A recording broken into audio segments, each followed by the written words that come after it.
Good morning, Oakcrest Baptist Church, and our friends everywhere in the world who love Oakcrest, but mostly because you love God. All right, how are we doing? Got any chats going on? Okay, you might be interested. You know, whatever went on with me days ago and then went into days, for about 2 days, I was in a lot of pain and fever, and uh, I just couldn't communicate. Besides all those other things, and took the Z-Pack, and taking the Z-Pack seemed to do something. And then days following, so then even the doctor I've been talking to believes I have whipped it. But for preventive help now and prevented, he called in the meds that I could have the breathing treatments. Well, I just this morning had my third breathing treatment. I can tell I have the ability to breathe deep without any problems. And but there was a side effect. My sinuses for 2 days now have done better, so somehow it's helping that. And my lungs have, kept stuff out of it, okay, and don't make it too bad. But in other words, it's good. What I've had, 3 treatments, is good. I'm so thankful that our friend Albert Lewis, who I won't even be able to name all the problems that Brother Albert's had, but I know he's they dealt with heart cath and stents, and then they dealt with his lungs and oxygen. They've dealt with cancer and treatment, and then he's diabetic, so they have to administer that. Now, those are a lot of things, and the news media, CDC people said, now that person's going to die. You can't do anything for them. They're in that 20% bracket of those who die because they have all these problems. But do you know what? He's doing he's doing better than he has, and I think more than just months. I think actually maybe even years. He's doing better than twice a day doing the breathing treatment. And my friend and our friend, they're in Arkansas, and thank God for it. He's doing so well. Now that's a report I've got on those things. Now, I got a report this morning on the Cranfords. I'm sure they'll put something on it in a minute. There are several things that our new doctor friend has advised, and don't put in some sensitive information and words. I just say I'm taking breathing treatment. I don't tell what it is, and so he doesn't want you to send it to him on email and text and so forth and list some of those things. So they're making it hard on our doctor friend because of the connections here with Kroger and Walmart Pharmacy at Millington. Because of all those connections, legal connections, the doctors, whatever it is, and many of our doctors right here, and this makes a lot of sense, right here in the Mid-South area, many of our doctors have been threatened if they practice some of these medicines that some have proven works for them. And especially the doctors down Houston and then Odessa and Midland, they've had, we're talking about 100% success. Every COVID patient they have treated has gotten well, whipped it. Now, but right here locally and many other places in America that uh, uh, they're not going to let you do this. So they tell the doctor, say, we'll pull your license, we'll board, different things. I don't know at what degree if you use these particular kind of medicines. And so anyway, that gives you a little information. We have some good doctors that really, and this is what a doctor told me, said, the powers that be have kept from using certain meds. And the whole thing, now listen, you want to know why? Because they want to defeat our president in the November 3rd election. And so then our good president gave us some information what he was doing. We're talking about, 2-3 months back, however long it was. And the medicine that he was taking, how well he was going. But even that, he's had to quit talking about it as president. Now, he's not afraid to. It's not it. But there's so much backlash going on with between the Democrats and Republicans primarily, independents. Sometimes you don't know which side they're going to be on, but it seems like a lot of them on the Republican side right now. But anyway, that's going on. Now, yesterday, Brother Curtis Brent Cranford, his report yesterday was he was doing 100% better. Now, we're talking about a real sick man. Now, when he went to the doctor, I guess it's 2 weeks ago, I can't keep up with the days anymore, and the doctor said, well, you're just having sinus trouble, and I'll give you this, I think it's a Z-Pack, I think that's what it was, and go home. And the doctor said, but as the week went on, he kept getting worse, very badly. And that's when I got concerned, talked about our doctor friend up at Nashville, and told him my observation of the trouble with Brother Brent Cranford, okay? Brent to us. He likes Curtis, that's fine. We just call him Brent most of the time. The doctor that I was talking to, I described different things, and I told him how that, this is on the phone now, a telemedicine phone call, okay? And I told him how that he was admitted to a room in the hospital at 3 o'clock Tuesday morning. I said, and they were especially, what they were doing, working with his oxygen, trying to get, it was too low, and they're trying to get it up. And this was kind of back and forth even Wednesday morning.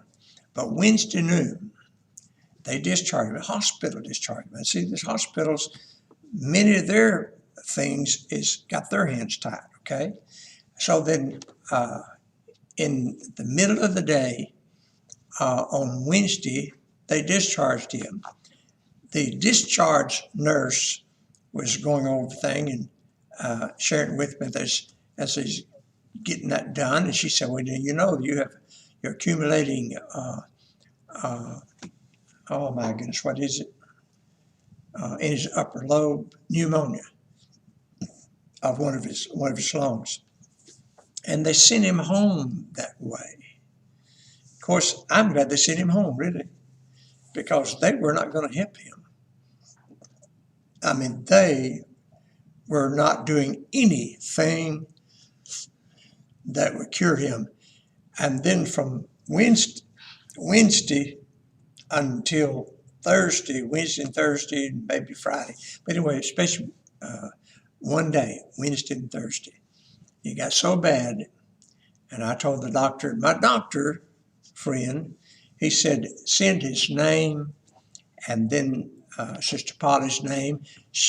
Both of them now had gone and been tested, I think on the Friday before. Like I say, many days passed, I can't keep up with it. And both of them, the test came back in 24 hours, as being both of them have the virus. Now, I told the doctor all this. He was anxious for them. Well, do you know that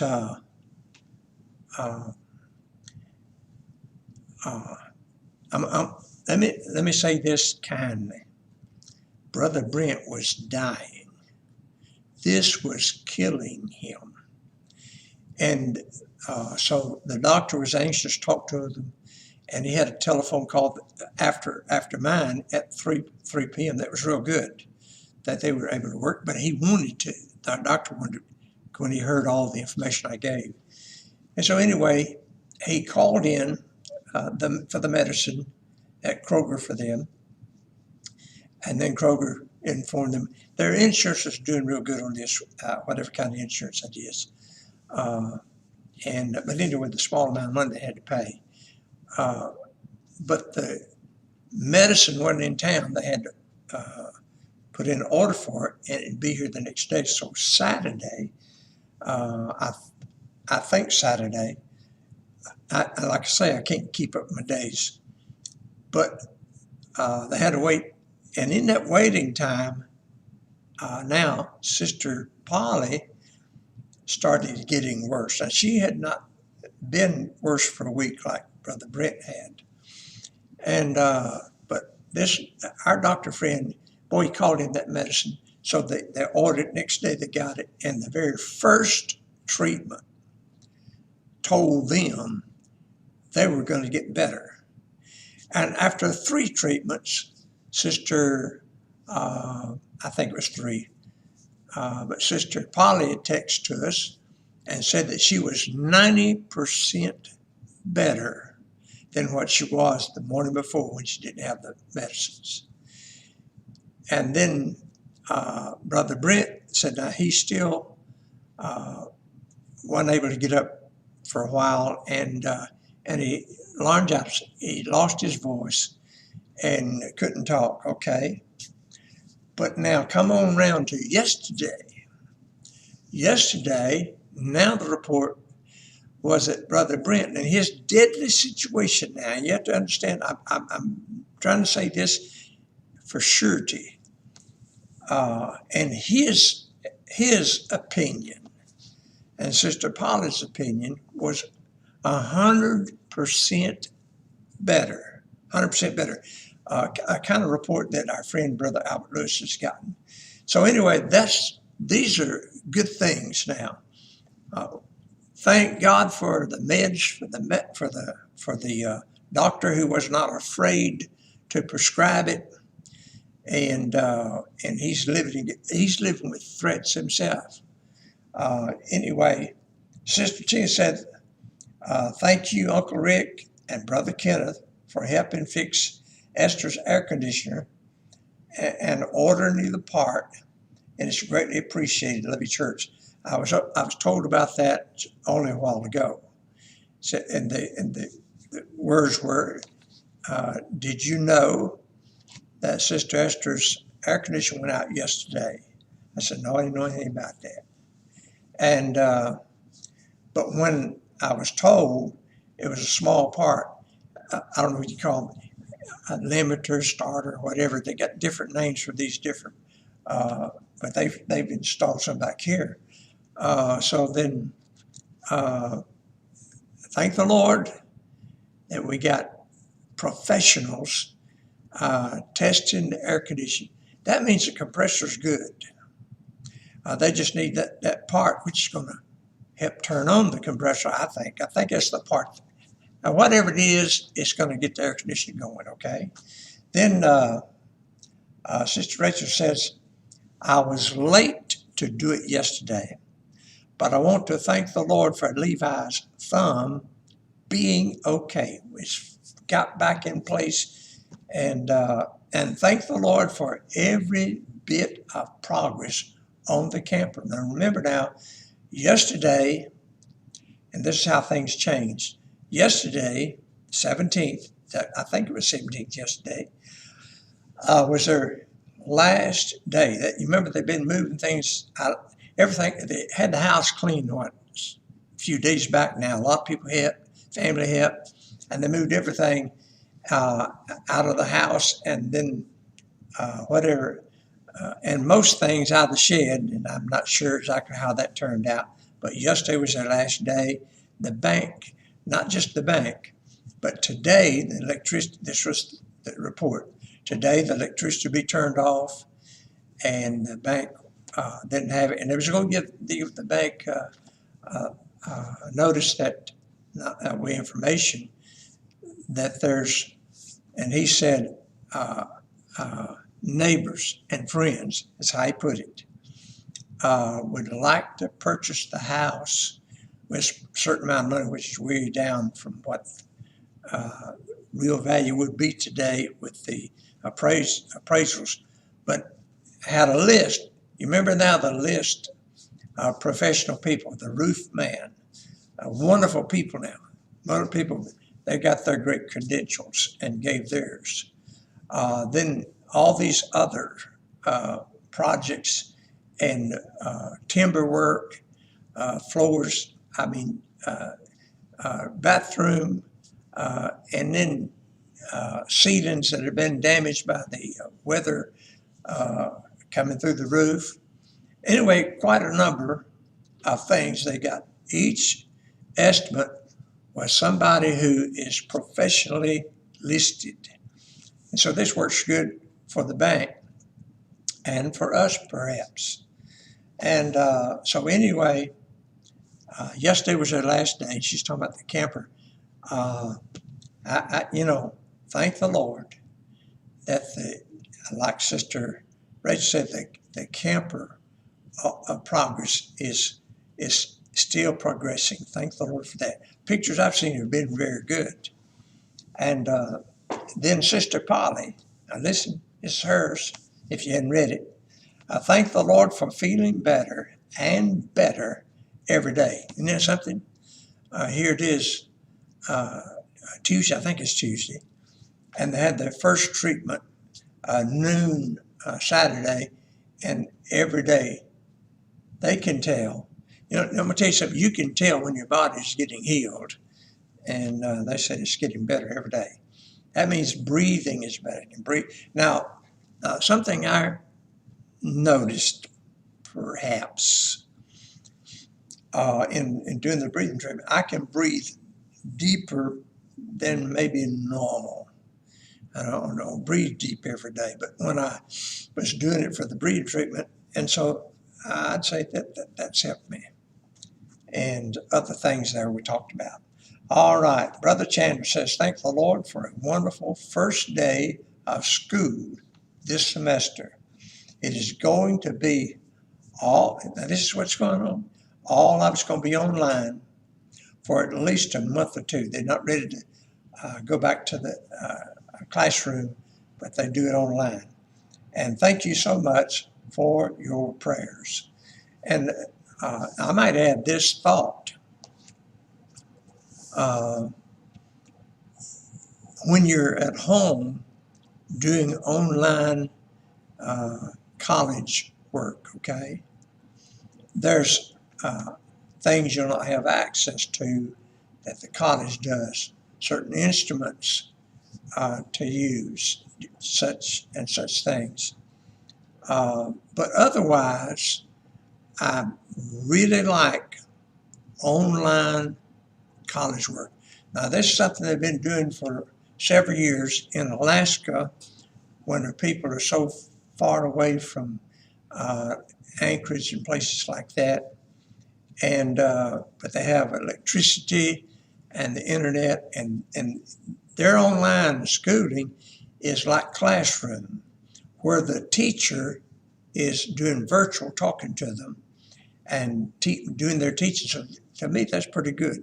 Only thing you don't have is access to certain instruments that you could use in some cases. So then my opinion is getting a good, I'm not talking about send off a piece of paper and they give you a degree for $500. I'm not what I'm talking about. I'm talking about college, real college work online. I like it. In fact, I prefer it. Okay. Sister Rachel said, yes, thank the Lord for Matthew's First Day as well as Chandler's. Two different colleges, but they're running the same. Okay, and you ought to see them. Now we have not had them in here to cook on the Lord's Day now ever since lockdown. Okay, but when all these our young men all come and cook our wonderful breakfast on the Lord's Day, and many of the family, the church family, would come in and enjoy a meal, and then go to worship out of this building into that one. But these two fellows, some of their work is unanimous as far as like math and such. But these two guys, both of them smart now, both of them are, and they'll get into kind of an argument as they're working in the kitchen, and they use a phrase that their teacher uses. He uses a phrase his teacher uses, and this is how you apply this number, and this is how you apply that. How you ought to see them. Wonderful fellows. Okay, then Sister Tina. Now, I didn't read this part. Brother Matthew, his half of his will be half in his class and a half online, and then that would be pretty good. He needs some instruments, some of the stuff he's doing. Sister Tina said, "Thank the Lord for a wonderful, safe visit to see our mom, and thank you for your prayers." So you remember now we talked about this morning. I said they're probably seeing her right now. I think seemed like they told me the appointment was going to be 10:30. I may not have that right, but here we were online, and they were there in Clinton, Kentucky, being a blessing to their mom. All right, good reports. Very good reports. We had so many good reports. I love good reports. I think we all do. I think everyone. Now, Philippians, is that 2:8 or 3:8? 3:8 maybe. I didn't turn over and look, but you remember the verse about the things to think on. He said, the things that are of good report. We love good reports. There's some virtue involved just because you love good reports. And then things that are just and things that are true.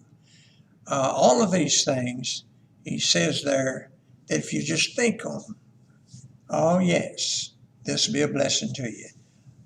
So we like thinking on good things. Okay, is everybody kicked in there? Somebody else got. How about this?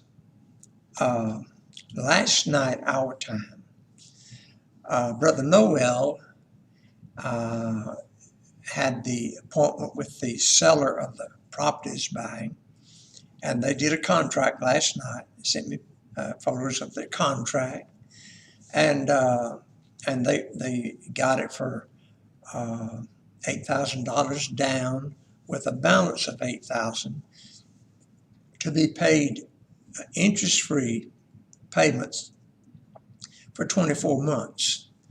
And if we got our figures, if our figures are right, that means about $344 per month, and for 2 years.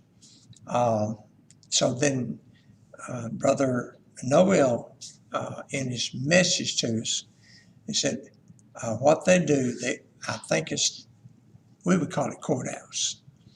And they go and they look at the, we would probably call it plat. But anyway, to see that the property they're purchasing, all that's right, everything's correct, and there's no debt on it, okay? And when they do that, and they expect it to be just fine, these people have got several lots on each side of Country Road Street. And one is sold, and they have a few that are not sold yet, and then now another sold. So he said, then we'll pay them the 400,000 pesos, which is 8,000 US dollars. Okay, so in other words, they hadn't paid it yet. It's when everything's okay, legally and so forth. This is good business. Dr. Keyson really is something he encouraged now for years now, well, last few years, for the fellows to get your lot for your building and be sure you have a good deed on it. If you got a good deed on it, he said, then the Nehemiah mission plan will send workers there, and they can build you basically a shell building, a building with concrete blocks. And for $7,000, I think it is, $7,000, we can do that. Now, that's not the floor. You do the floor. In fact, to give information on how big the floor is to be, and they get the concrete floor done before they come, and they do this wonderful way of doing things, something that Dr. Keyson engineered himself. He was a genius.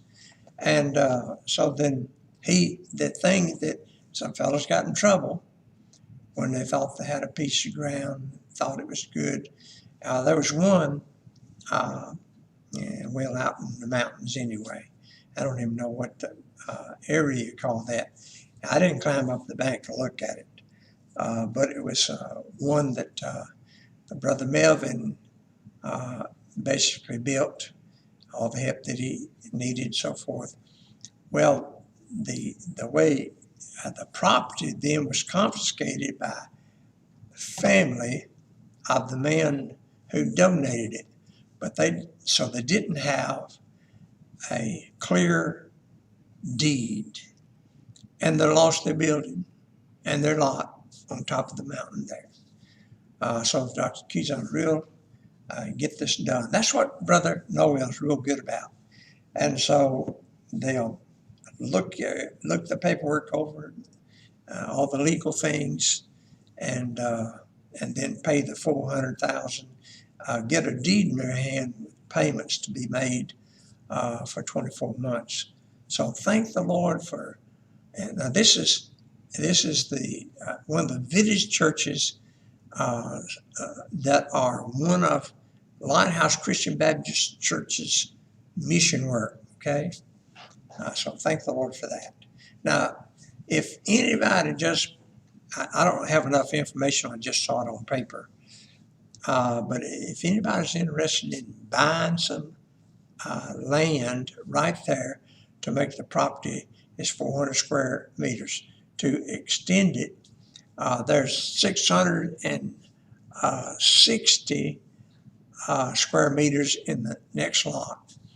And they offered to sell it in a very good way with 30% of the money down, and they only wanted something $13,000 plus for the total. So that was a far better price than we just got now for this 400 meters. That's going to be 660 meters. And I don't know enough information, but anyway, and I got, Brother Noel's asleep, and I'm asking questions. It's going to be a few hours before I can hear from him. But anyway, if anybody's interested in investing in a mission work, then for 30% of the money, so 13,000 is 13,000 something, and maybe 13,200. I don't know. I'll have to get more information, but 30% of it as a down payment, and then they have 24 months and can get several more months payments if you wish. And if you hadn't made a good investment in the Philippines and you want to be blessed, there's a little bit of information. Thank the Lord. Every time I'd be at Albert's place, either going there or stopped off there, every time. He he said, now, when you get ready to go, I want to give some money to help the mission work, basically. So anyway, he's given some. That they've got some Filipinos that are kind of migrated to Forest City, and their church has been helpful to them. It's about the best I can tell you. But anyway, they love the Philippines also. Love our friends. Love the work they're doing. This, all right, the Lord's Day, this past Sunday. The pastor who's been Albert Lewis's pastor for 16 years, I think it is, either 12 years or I'm not sure about all those figures, but he had resigned and he said that would be his last Sunday. And he's going to be pastoring a work in Paragould, Arkansas. So Brother Albert said he's been a good friend, and I mean he's already missing him, and because he said it must be a good preacher, and a good pastor. All right, all these good things coming through here. Pray for our doctor up there. He lives near Nashville with one of those clinics in Nashville. It's about we just got acquainted with him because Dr. Bartlett down at Odessa and Midland, Texas recommended him. And anyway, thank the Lord we got a good doctor friend that'll help us with our health. So then pray for him. Send up a prayer for him. Dr. Kellum, send up a prayer for him. We're talking about a good one now. And, well, the Lord bless everyone. Where are we at? Okay. I just finished Daniel, the book of Daniel. Yesterday afternoon, I finished the book of Daniel. And what I've done, I've read from Daniel all the way through the book of the Revelation. I've read Psalms, Proverbs, Ecclesiastes, and the Song of Solomon, and the book of Isaiah. I've read those. But I didn't think I was doing too good at reading, but my time-wise, I try to do everything 30 days, and a lot of times it takes longer, okay? But all this got in too early, so I started reading back, and I mean now I've read on my daily Bible. And you click what I read. It's everything on the page from Daniel all the way down through the book of the Revelation, all marked. And then you turn to the back page, and like I said, those are marked. So I said, well, I'll back up. And so now I'm in Ezekiel.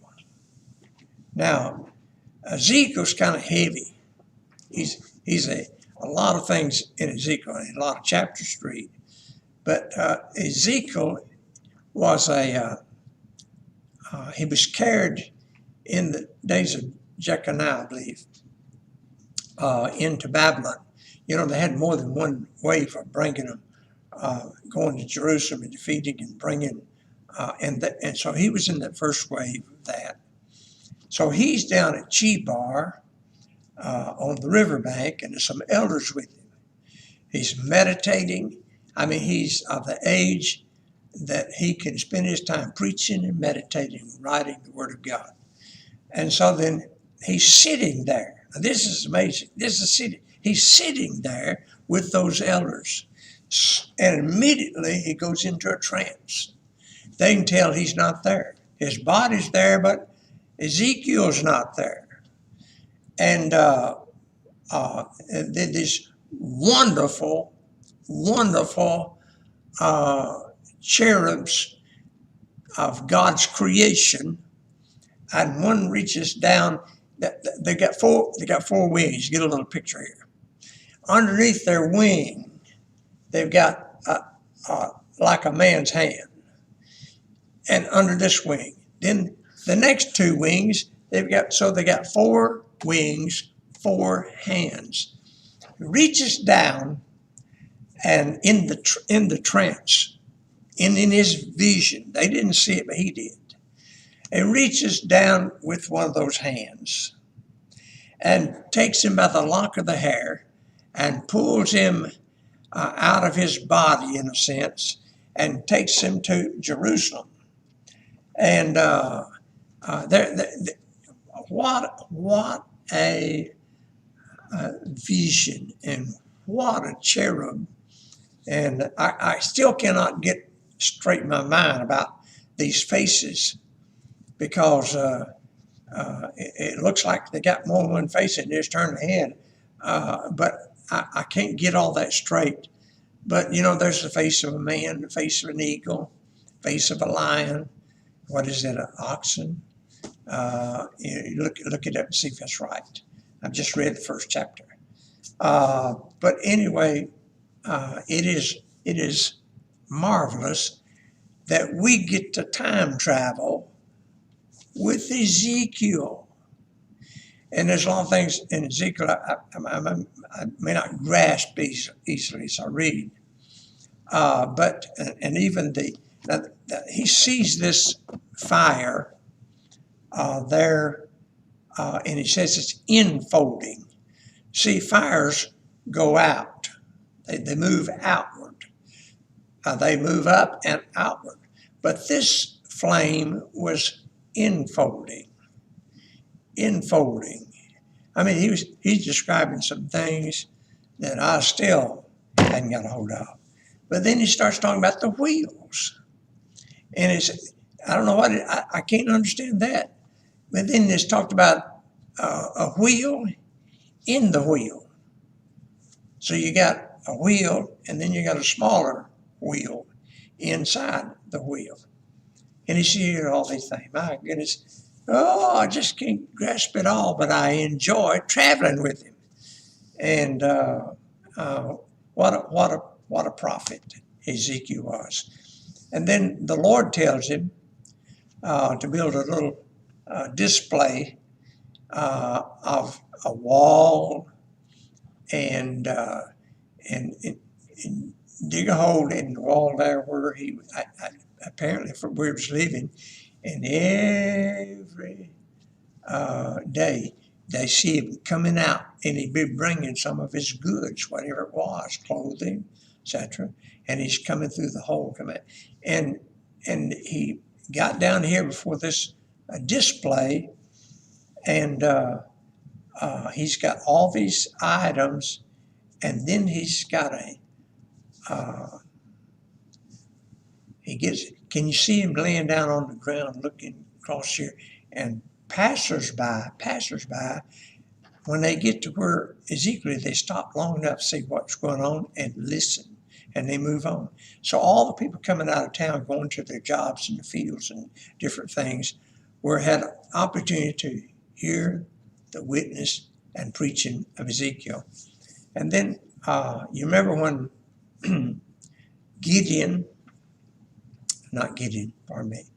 Joshua, when they got up after Jericho and they was up there at Ai, when he took control of it, sent troops around and so forth. So then while they were coming up, they were not seen by the people of Ai. But when the men of Ai came out fighting them, then he lifted his spear, I believe it was. And when he did, the assault began on the other side. Now, I do not think they were in a position to physically see, but it was a spiritual thing where he held it up, and then the ambush began. Just to give you an idea. So we got Ezekiel, and the Lord tells him all these things about the bondage, those residue there in Judah and Jerusalem are going to be brought out to battle. Some of them are going to die in the battle. But anyway, then he stages this on this, all this view he's made, and he starts the assault. Now, when he does, immediately at the same moment at Jerusalem, the assault of Nebuchadnezzar's army under a captain made their assault. So then Ezekiel, read Ezekiel, travel with him. You'll see things that's so big, so far, you'll say, oh Lord, I just show me what that is later. But it's some really good stuff. What a prophet, what a prophet. You know what? Our Father in heaven, our Father which is in heaven, hallowed be thy name. Our Father which is in heaven has a set time. That's a set time that he's not letting anybody look at, only him. He and the Son got together, and even though he dwells in the same body with the Son does not know the set time. It's something that they agreed on. I don't know when they agreed, may have agreed on this from the foundation of the world, or maybe agreed on it during the 3.5 years he's preaching and teaching and healing. I don't know, but they had an agreement. The angels, he said, the angels do not know. And the angels are pretty knowledgeable, and they're right there, but they don't know the set time. But the Father does, because he's the one that has set it. Now, you cannot pray and make the set time become today. You can't do that. You cannot determine when the Lord's going to come. You cannot do that. Those who have tried to do that and pinned it down, they just show what a fool they were and how ignorant they were, ignorant of scriptures. But anyway, now let's get to this. Wouldn't it be a good time for the Lord to come, shout, and get us all out of here? No more sickness, no more death, no more pain. And that's just what the no mores are. The no more's pretty good. If you had nothing else, the no mores would be good. But wouldn't it be a good time for the Lord to come and get you out of here? Let me tell you something. He said, even though we do not know the set time, we don't know the set time. He said you can still have faith so that when the time comes, he'll find faith on the earth. All right. Love you, everyone. God bless you. See you about this time tomorrow. I think tomorrow will be Wednesday. We had, Wednesday at 11 and then 7 in the evening. So see you tomorrow. Love you, everyone. Thank God for all the good blessings in Jesus' name.